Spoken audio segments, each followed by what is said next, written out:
අද ඔයාලට මගේ යමී ඩිෂ් යමී වීඩියෝ එකෙන් පෙන්වන්නේ මම අද අපේ දවල් කෑමට හදන කඩල තෙම්පරාදුව හදාගන්නේ කොහොමද කියලා. මෙතන තියෙනවා තම්බාගත් කඩල ග්‍රෑම් 500ක්. මේක මම අරගෙන තියෙන්නේ අපි දෙන්නට ඇති වෙන ප්‍රමාණයට. ඉතින් මම මේ කඩල ටික ඊයේ රෑ වතුරේ පෙඟෙන්න තියලා අද දවල් තමයි තම්බගත්තේ. ඉතින් ඕගොල්ලොත් මේ කඩල තම්බගද්දි වැඩි වෙලාවක් කඩල ටික වතුරේ පොඟවලා තම්බ ගන්න. එතකොට ඉක්මනටම කඩල ටික තම්බ ගන්න පුළුවන්. එහෙම නැත්නම් ඔයාලට පුළුවන් කඩෙන් තම්බගත්තු කඩල ටින් එකකුත් අරගන්න. ඉතින් මේ අද හදන කඩල තෙම්පරාදුවකට ගොඩාක් ලොකු දේවල් ඕනේ නැහැ. මම අරන් තියනවා ලුණු ගෙඩි දෙකක් හීනියට කපාගෙන. ඔයගලන්ට වැඩිපුර ලුණු කන්න ඕන නම් තව ලුණු ගෙඩියක් විතර වැඩිපුර දාගන්න. මොකද ලුණු වැඩිපුර දානවා කියන්නේ කෑම එක තවත් රස වෙනවා. ඒ වගේම තමයි තක්කාලි. තක්කාලි වලිනුත් මේ කඩල තෙම්පරාදුවට හොඳ රසයක් ලැබෙනවා. ඒ වගේම තමයි අනිවාර්යෙන් සුදු ලුණු දාපුවාම මේකේ සුවඳ, ගුණය, රසය මේ කඩල තෙම්පරාදුවේ රසය තවත් වැඩි කරනවා. ඒ වගේම තමයි ලුණු කොළ කියන්නේ අපේ ගෙදර ප්‍රියතම කෑමක්. ඉතින් මම කඩල තෙම්පරාදු හදනවා නම් අනිවාර්යයෙන්ම ලුණු කොළත් පාවිච්චි කරනවා. ඕගොල්ලොත් හදද්දි දාලා බලන්න කඩල තෙම්පරාදු එක හරිම රසයි ලුණු කොළ දාපුවාම. තව මම පාවිච්චි කරනවා මිරිස් කුඩු, එතකොට කහ කුඩු, ලුණු සහ අබ කියන්නේ මේ කඩල තෙම්පරාදුවට අනිවාර්යම දෙයක්. මොකද ඒකේ හොඳ ලොකු රසයක් ලැබෙනවා මේ කඩල තෙම්පරාදුවකට. එහෙනම් අපි කඩල එක තෙම්පරාදු කරගමු. මම නම් මේකට පාවිච්චි කරන්නේ ඔලිව් ඔයිල්. ඔයගලන්ට කැමති ඔයිල් වර්ගයක් මේකට පාවිච්චි කරන්න පුළුවන්. ඒකේ ප්‍රශ්නයක් නැහැ. තෙල් ටික රත් වෙනකන් අපි සුදු ලුණු ටික චොප් කරගමු. මේ වෙලාවේ මතක තියාගන්න ඔයගලන්ගේ ලිපේ ගින්දර මධ්‍යම ප්‍රමාණයට තියාගන්න. එහෙම නැත්නම් තෙල් ටික ඉක්මනට රත් වෙනවා වැඩි වෙයි. දැන් මගේ වාජනේ තෙල් ටික නම් රත් වෙලා ඉවරයි. ඒ නිසා අපි සුදු ලුණු ටික තෙල් ටිකට දාගමු.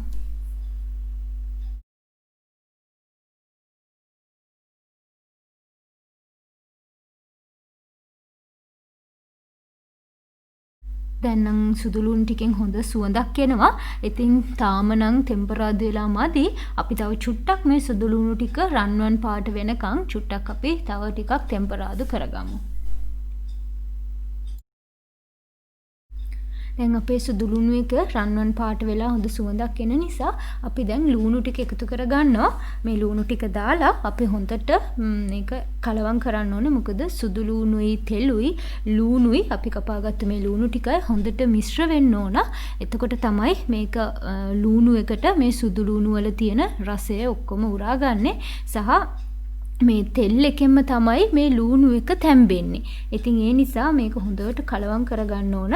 මේ වෙලාවේදී ඔයගොල්ලන්ගේ ලිපේ ගින්දර වැඩි නම් ලිපේ ගින්දර ටිකක් අඩු කරගන්න ඕන. මොකද එහෙම නැත්තම් මේ භාජනේ අඩිය අල්ලන්න බලනවා. මම නම් මේක මේ වෙලාවේ ලිපේ ගින්දර මධ්‍යම ප්‍රමාණයටත් වඩා ටිකක් අඩුවෙන් තමයි මේක මේ වෙලාවේ මම උයාගන්නේ.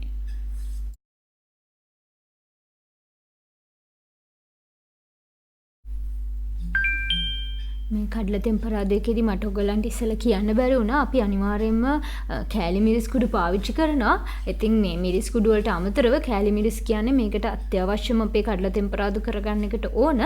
ඉතින් මම මේකට කෑලි මිරිස් කුඩු තේ හැඳි දෙකක් පාවිච්චි කරනවා. ඔයගලන්ට වැඩිපුර සැර කන්න කැමති නම් තව කෑලි මිරිස් කුඩු දාගත්තට කමක් නැහැ.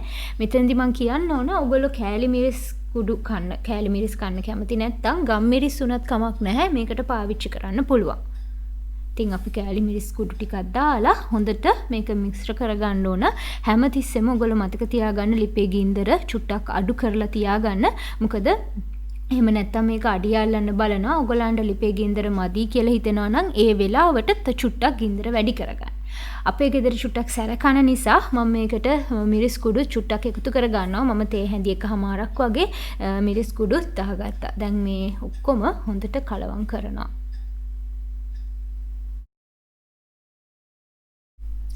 දැන් අපේ ලුණු එක හොඳට තෙම්පරාදු වෙලා ලස්සන පාටකුත් ඇවිල්ලා තියෙන්නේ.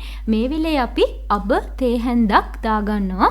අබ තේ හැන්ද දාගෙන ඉවර වෙලා අපි මේක හොඳට කලවම් කරගන්නවා. මොකද අබ ටිකත් මේ ලුණු එකත් එක්කම තෙම්පරාදු වෙන්න අපි චුට්ටක් වෙලා තියලා තියන්න ඕන.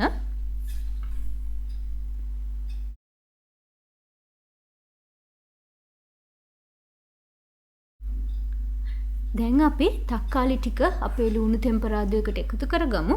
තක්කාලි ටිකත් එකතු කරගෙන අපි හොඳට මේක කලවම් කරගමු. දැන් නම් මේකෙන් හොඳ සුවඳක් එනවා. ඒ කියන්නේ අපේ ලුණු තෙම්පරාදුව එක හොඳට තෙම්පරාදු වෙලා හොඳට බැදිලා සුදු ලුණු අබ ඔක්කොම හොඳට මිශ්‍ර වෙලා හොඳ සුවඳක් එනවා. මේ වෙලේ අපි ලුණු එකතු කරගන්නවා. ලුණු නම් ඉතින් ඔයගොල්ලෝ කැමති ප්‍රමාණයට එකතු කරගන්න. සමහර අය ලුණු වැඩිපුර කනවා, සමහර අය ලුණු අඩුවෙන් කනවා. ඒක තමන්ගේ රස අනුව ලුණුත් එකතු කරගෙන හොඳට අපි කලවම් කරගමු.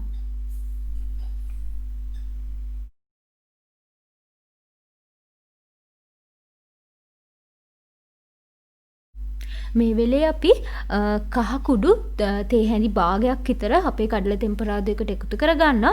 මොකද මේ කහ කුඩු එකතු කරගන්න එකෙන් මේකට ලස්සන පාටක් ලැබෙනවා. පාට වගේම තමයි කහවල තියෙන ගුණය නිසා මේ කඩල තෙම්පරාදුව එක ගුණේනුත් වැඩි වෙනවා. ඉතින් ඔයාලට පේනවා ඇති කහ එකතු කරගත්තට පස්සේ මේ තෙම්පරාදුව එකේ අමුතුම ලස්සන රන්වන් පාටක් ආවා.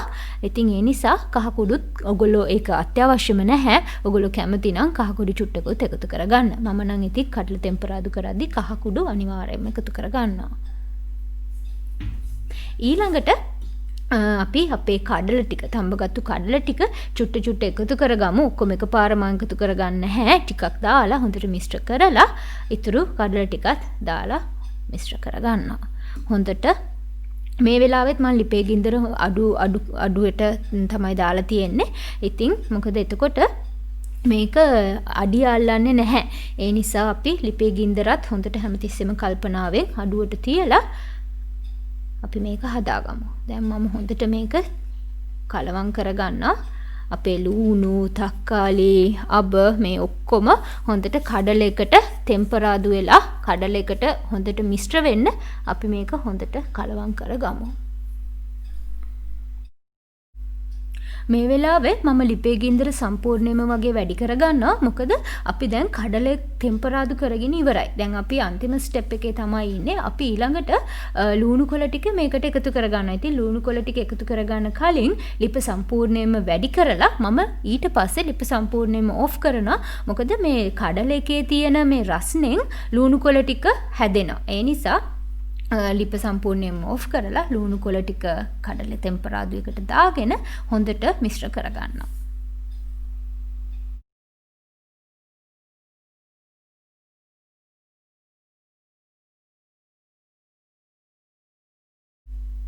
දැන් අපේ කඩල තෙම්පරාදුව එක නම් හැදිලා ඉවරයි. හොඳ සුවඳකුත් එනවා. දැන් ඉතින් අපි මේකේ රස බලමු. මේ තියෙන්නේ අපි ගෙදර තිබ්බ අඩු අමුද්‍රව්‍ය ප්‍රමාණයෙන් ඉක්මනට රසට හදාගත්තු අපේ කඩල තෙම්පරාදු එක. අපි දෙන්නට නම් මේක මේන් ඩිෂ් එකක්. ඕගොල්ලන්ට ඕන නම් බත් එක්ක වුණත් මේ කඩල තෙම්පරාදු එක කන්න පුළුවන්. හරිම රසයි. ඉතින් ඕගොල්ලොනුත් මේ විදිහට හදලා බලලා රස බලන්න. ඔයා මං හදපු කඩල තෙම්පරාදු යමී ඩිෂ් එකට කැමති නම් අපේ channel එකට like කරන්න, comment කරන්න, අපේ channel එක subscribe කරන්න.